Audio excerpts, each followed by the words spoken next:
Yeah, hello guys. Good morning and welcome to another football channel. You know, our previous channel had some complications which made YouTube to delete the channel, of which I really don't understand why they did that, but this is a new one, and the last one was also the second time they've done that. So now I think I put a lot of security on this one. So,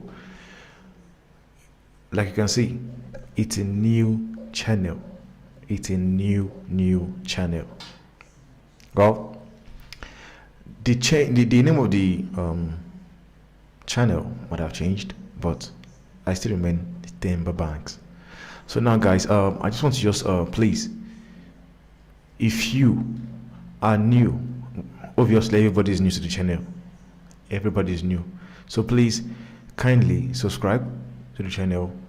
Also, like and shares to your friends, to families, and everything, so that we can help this channel grow again. Like I said on the thumbnail, sack him now. The reason why I would want Manchester United to sack Ten Hag is there's lot of reasons. There's lot of reasons. They've got no identity. They play crap football. Ten Hag does not is losing the dressing room day by day.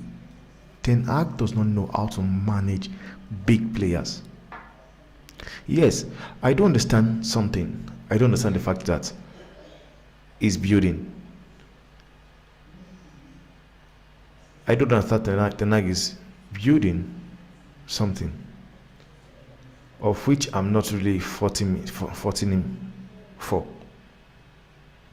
I believe he's doing the best he can.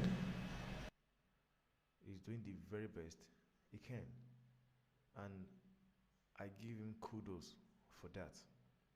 Honestly, I give him kudos for that, because he's doing a good job. He's doing like to the level he can do. Now, I've seen some of their fans, they say they want him sacked, and I've seen one, Mark Gobridge, has been backing the manager, of which is a very good thing, because time after time we have seen the same thing happen in Manchester United. The first year, every coach does well. Their second year, they are crap again.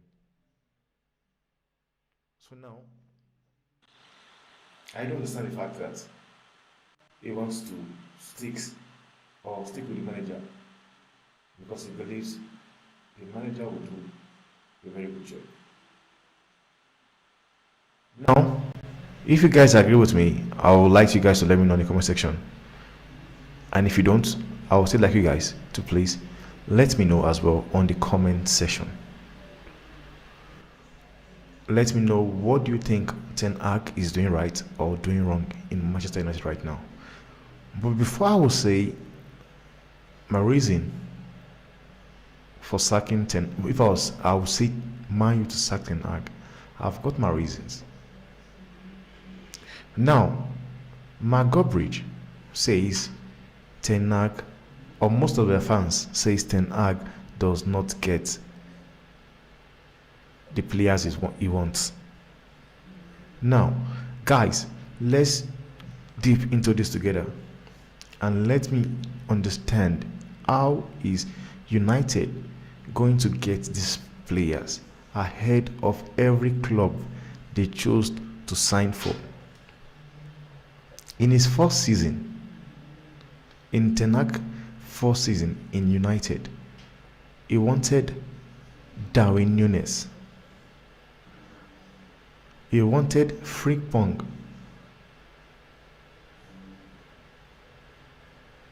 He wanted Frank de Jong.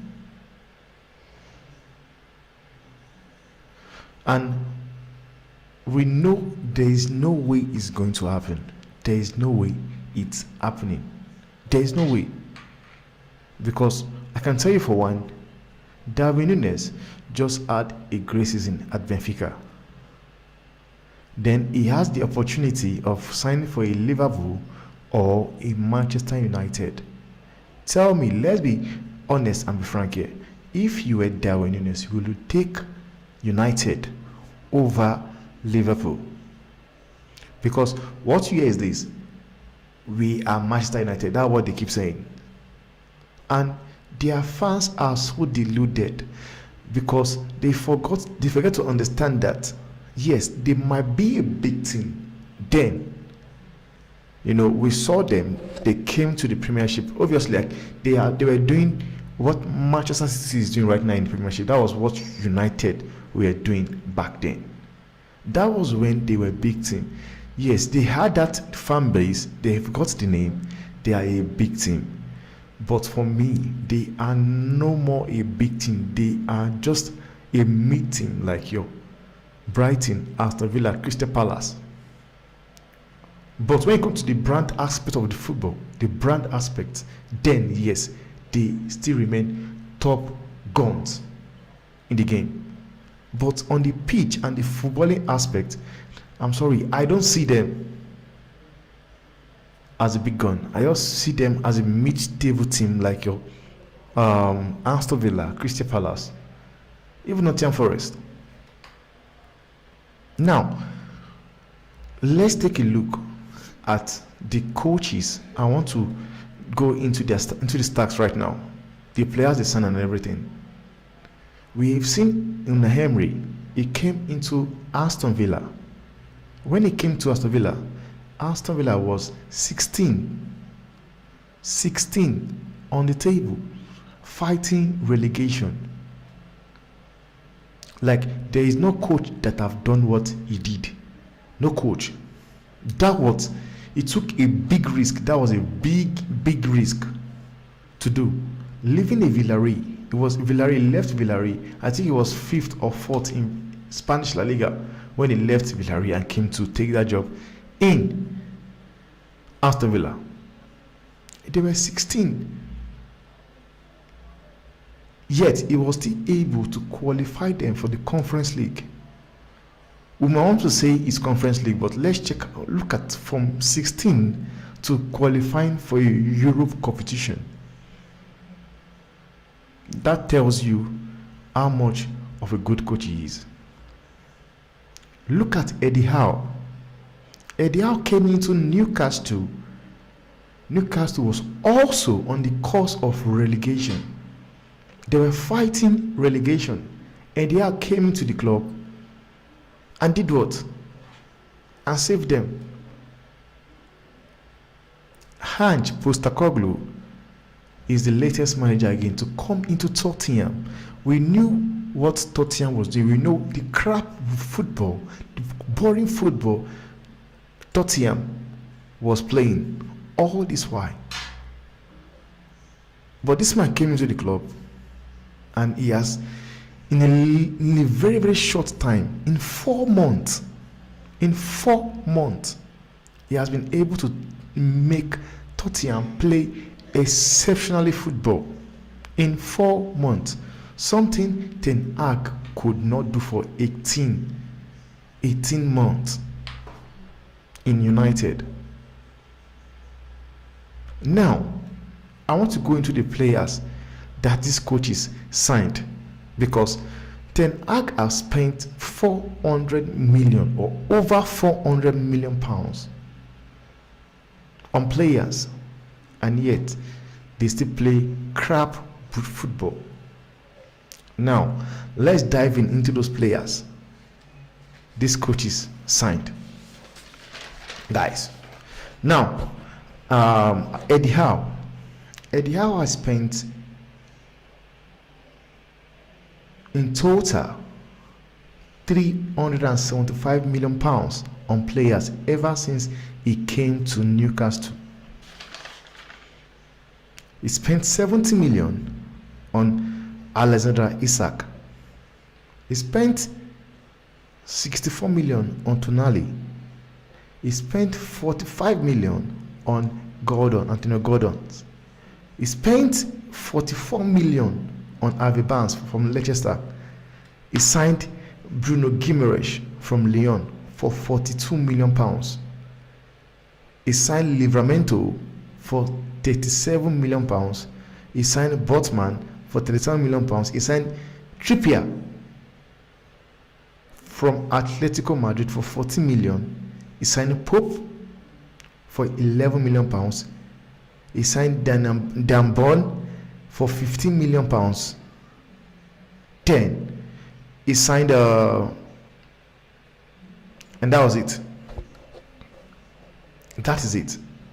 He wanted to sign James Maddison, but Leicester wanted 75 million pounds because he's a very good coach and believes that James Maddison does not deserve to be signed for that amount of money.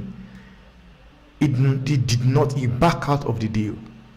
He has spent 379 million pounds on players so far ever since he has come to the club. And ever since then, they've been playing good football. They've been in a good place on the table of the Premiership. So tell me why Ten Hag has spent 400 million and is not able to do the same thing.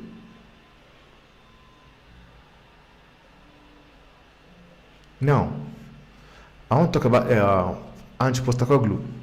He came in, he signed Ashley Phillips, 2 million. James Maddison, 40 million. Vicario, the goalkeeper, from Empoli, 16 million. Mark Solomon, free transfer. Van de Ven, he signed him from Overberg for 34 million. Then Johnson from Nottingham Forest for 47 million, which means he has spent 139 million pounds on signing ever since he took the job of Tottenham. And please also put into consideration that he lost a very important player, a very, very important player.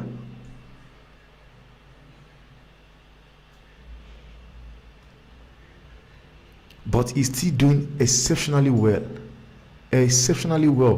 in Tottenham.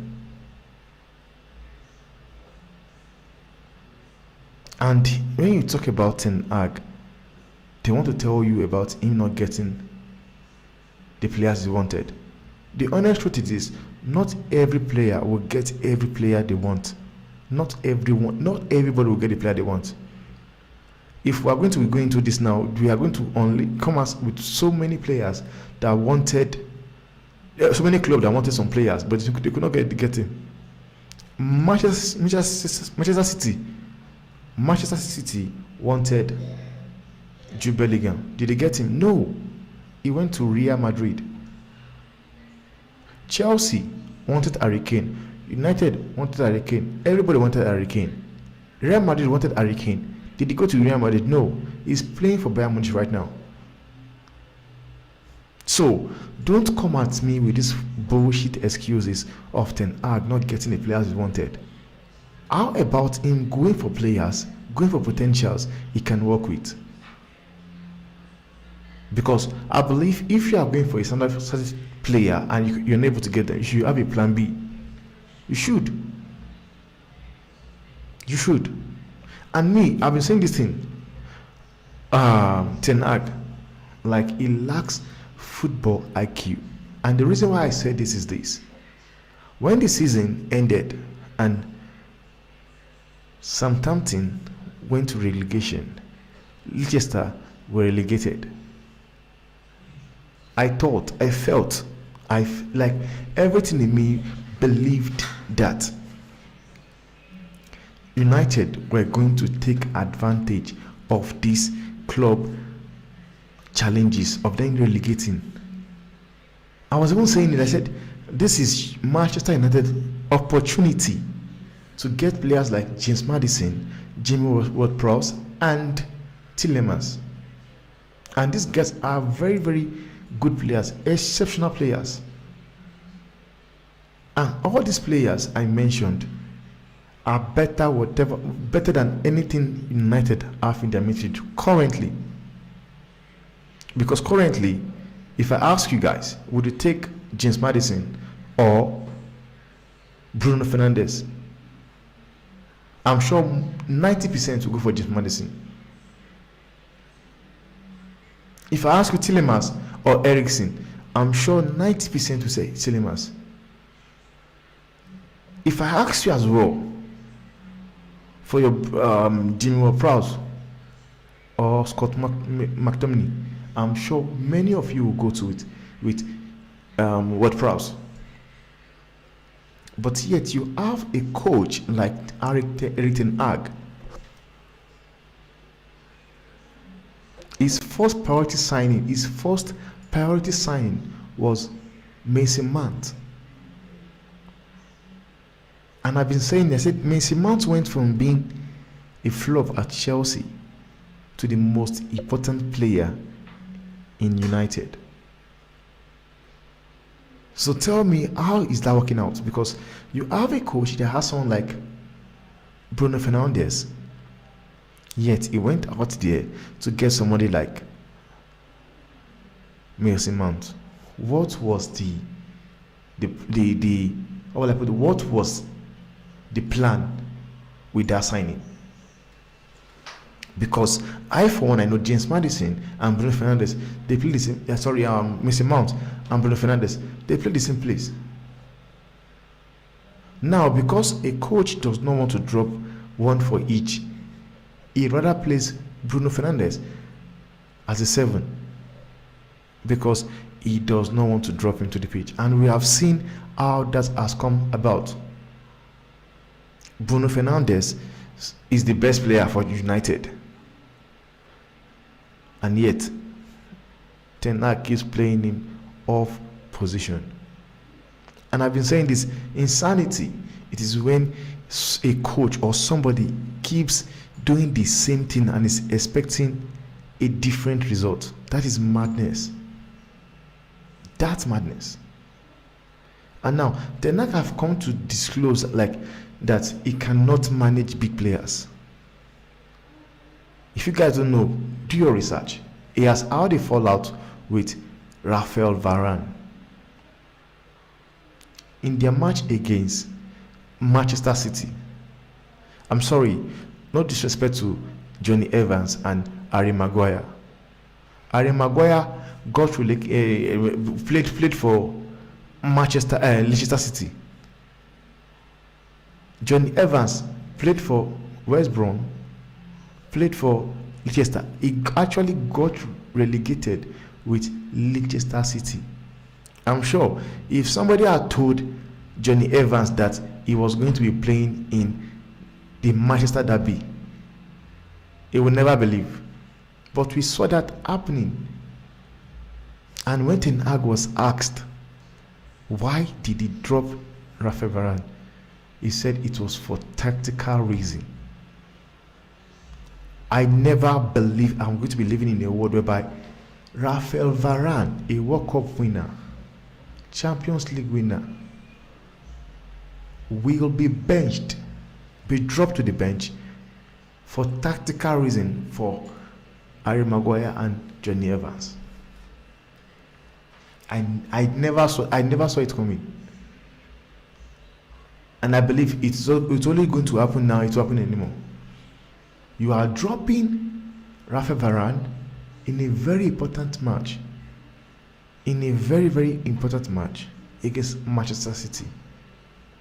Because for me, even if Raphael Varane had played that game, I can tell you for sure that United were still going to lose that match. You said it was of tactical reason. Now, it's obvious that Casemiro and Raphael Varane, I'm sure of it, they won't be United player this time next season. They won't. And now, when you watch the match they play against Fulham, I think Ten Hag now understands that he needs to play the people that are hungry, that want to play for the badge, which is something he has not been doing for a while. But the question here is this: will he stick to it, or he will go back to do what he's doing? Because for me, I can tell you for a fact here that Rashford deserved to be benched against Copenhagen. Anthony deserved to be benched against Copenhagen. Garnacho should be playing that wing from a left wing, and Pelistri should be playing from right wing. I watched that match. People were all about Bruno Fernandes, man of the match. But to me, I can tell you guys, Onana kept them in the game. Harry Maguire was exceptional as well, playing through injury. And yet, Rafael Varane was on the bench. But he allowed Harry Maguire played 90 minutes through injury. Pelistri was awesome. Pelistri was my man of the match because he literally won them that game.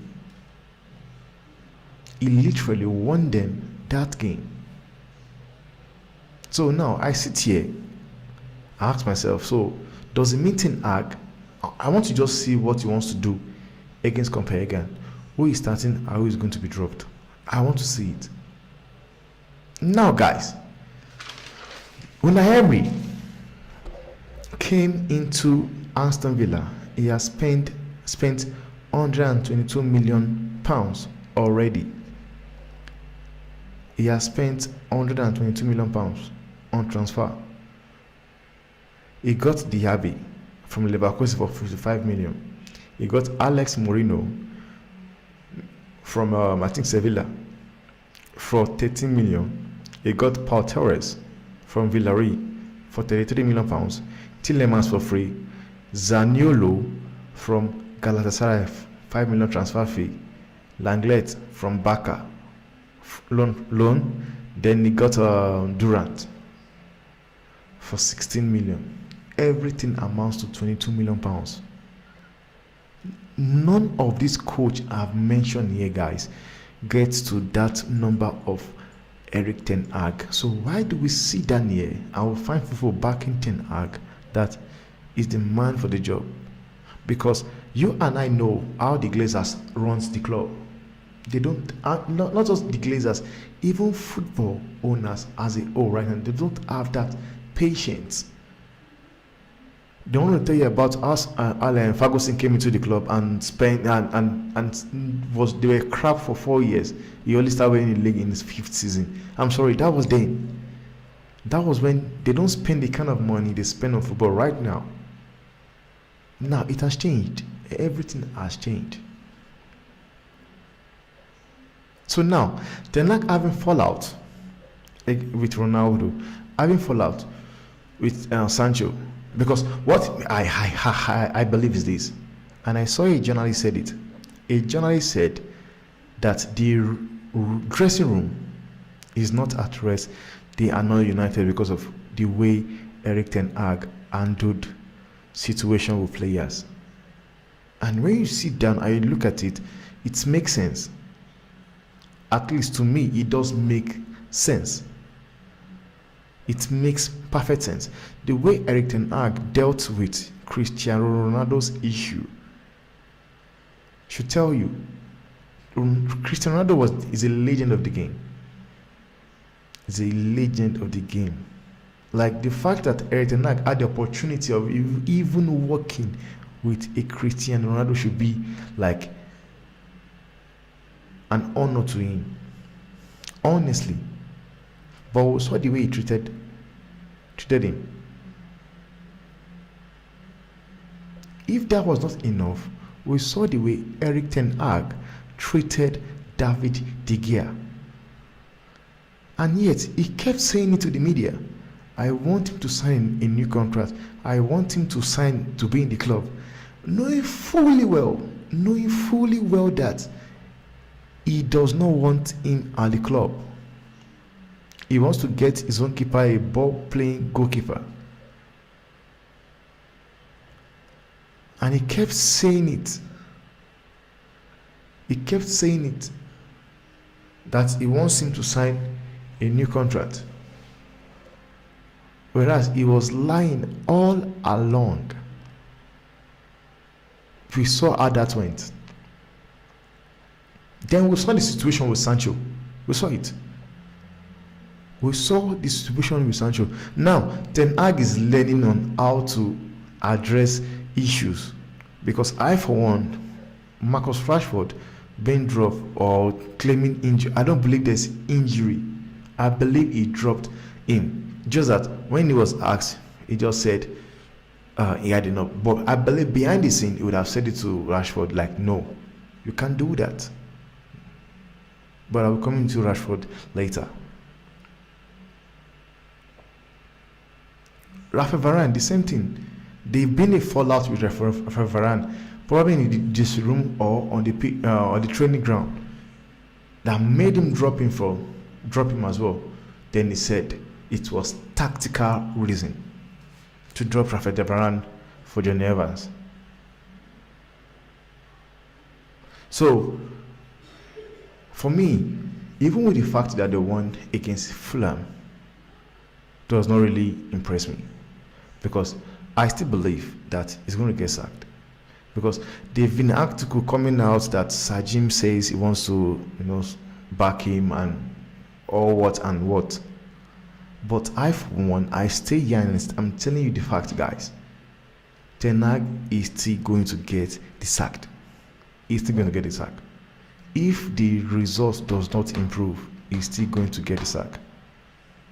Now, the only way Ten Hag can take this now or avoid the sack is do the exact same thing he did against Fulham. Play a team that is hungry for you, that is willing to play for the badge and everything. Then you have the chances of making it. But aside that, Ten Hag will still get sacked. So guys, please let me know what you guys think on the comment section, please. And please do not forget, this is the new channel. It is for everybody, no matter what club you support. You are always welcome on the full football fan zone. Like when you hear the name, it tells you to everybody's welcome. It's the football fans zone. Please do not forget to like, subscribe, share to your friends and everybody. From me, guys, Denver Banks, I'm out. Thanks for watching.